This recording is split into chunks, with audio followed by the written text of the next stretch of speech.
explain it to my kids, who love Nirvana. Because for the longest time, I would try to process and talk about it with friends and family and things like that. And they would help me. But now, I feel like I have to help my kids go through it. It's a lifetime of healing. I used to say about Kurt, they wanted to believe that Kurt Cobain would roll out of bed, take some drugs, and write a classic. Kurt Cobain, as a lyricist, as a songwriter, as a visionary, was a fucking assassin. He was great at what he did, and it's a shame he didn't do more of it, because he was fucking great at what he did. And he let people believe that he was the guy who's like, oh yeah, how many nights do you think there, long before Nirvana, that he sat in basement trying to figure out, why does this chord go with this chord? And listen to Nirvana's early demos, listen to Nirvana's first album, listen to the second album. His voice is changing. It's not just changing physically, he's finding the character of Kurt Cobain. Kurt was a big Metallica fan, and he loved Ride the Lightning, and he loved Whiplash. And I could remember when we played in Seattle in, I think it was 1992, Kurt came to the show, and he was in the snake pit, our little area on the stage. And I remember the entire time that we were playing, he kept on waving his arms at me. And, I went over there to see what he had to say, because I could actually hear what he said in between songs. And his one question to me was, are you guys going to play Whiplash tonight? And we did. We played Whiplash, and he was just loving it. Nirvana to me was the most significant thing since the Beatles. I loved him. He was amazing. So sad, because imagine, maybe we wouldn't even have half of the music we have right now if he was still around. Maybe he would be inspiring people to write great music still. I was one of those jerk little kids who was like, whatever's popular, I don't like that, right? And I realized kind of almost too late that was exactly what Kurt was into, was the fact that he was like, no, I don't want us to be this big. It's hard to relate to musicians who act like gods, it's way different when they're real people and that, and that kind of comes through, and then they're kind of amazing in their own way, but he's like the ultimate guy. I'm only 27, so when they were popping, I was really, really young, but the melodies and just how simple, but him as a writer and how he put his stuff together, like Drum said, it reaches so many people and so many ages, and it's just timeless. I think maybe in a situation where all these people want a piece of you, where you're being pursued by tabloid newspapers, to be in these weird situations might drive one to extremes. When that around you is so excessive, the money, the attention, the hype, the hysteria, all of that, perhaps something in your own life might rise to that occasion, and that might get out of your control.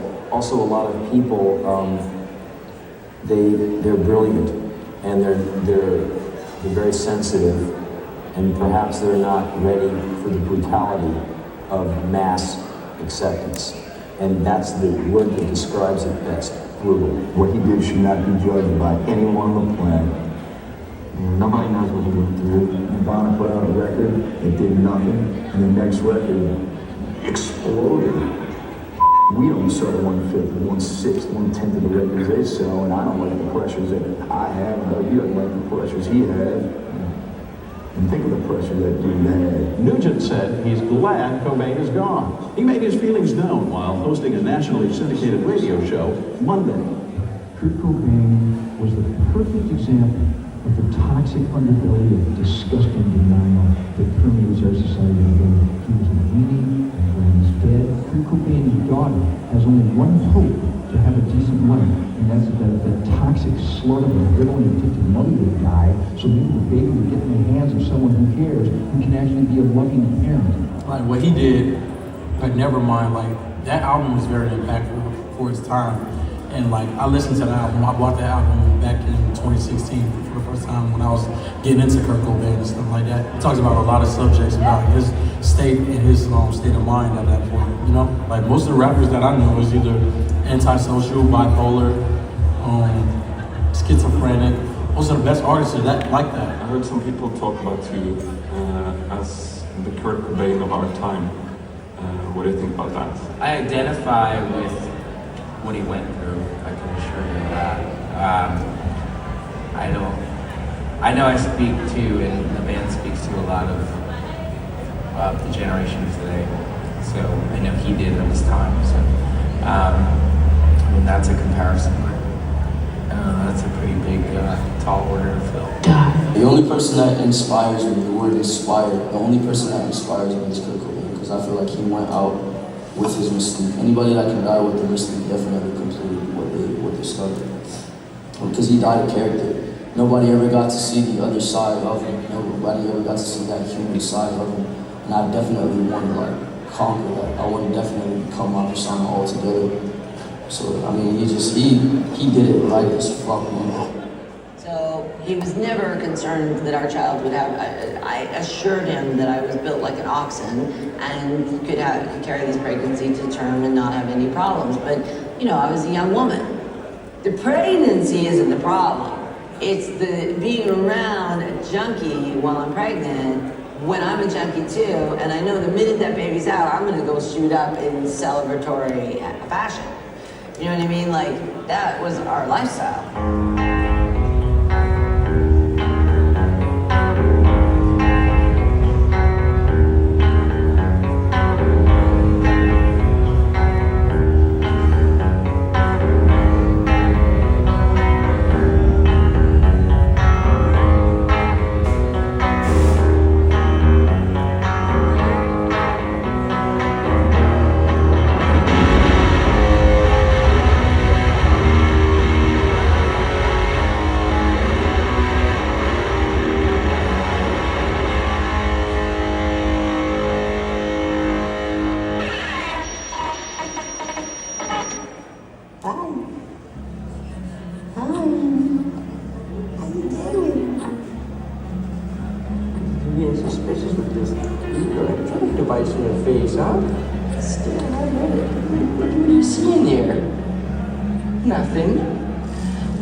This is the happiest day I've ever seen.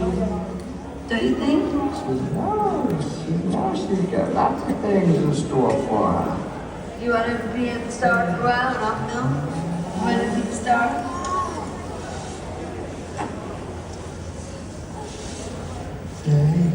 And the fly.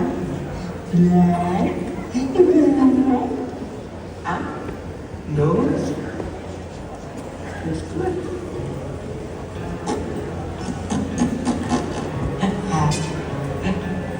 No bar for my mouth again?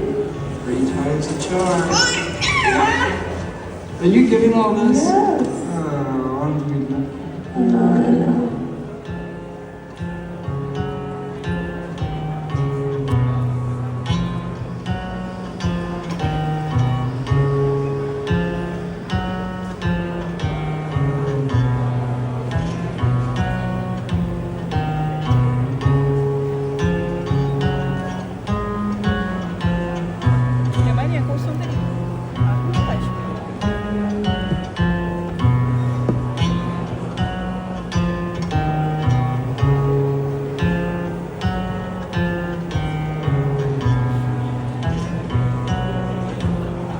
I'm worried about the kind of mistakes that might be.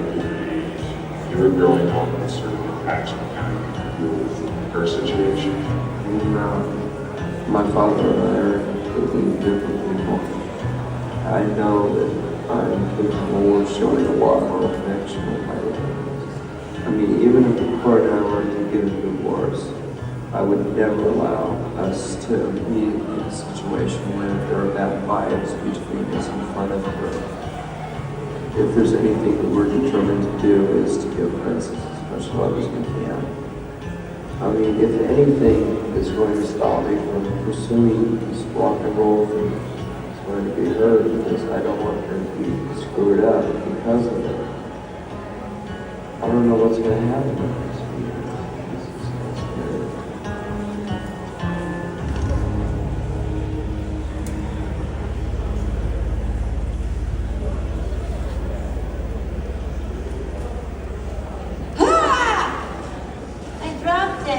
Mommy's loud. I'm loud. Oh, it was a big crybaby. Oh, look at this. She's kind of upset. Okay, get her knee. That's what I want. Nirvana, who the fuck do you think you are? Ew! Seeing your interviews makes me think you guys are the most immature pieces of trash ever made.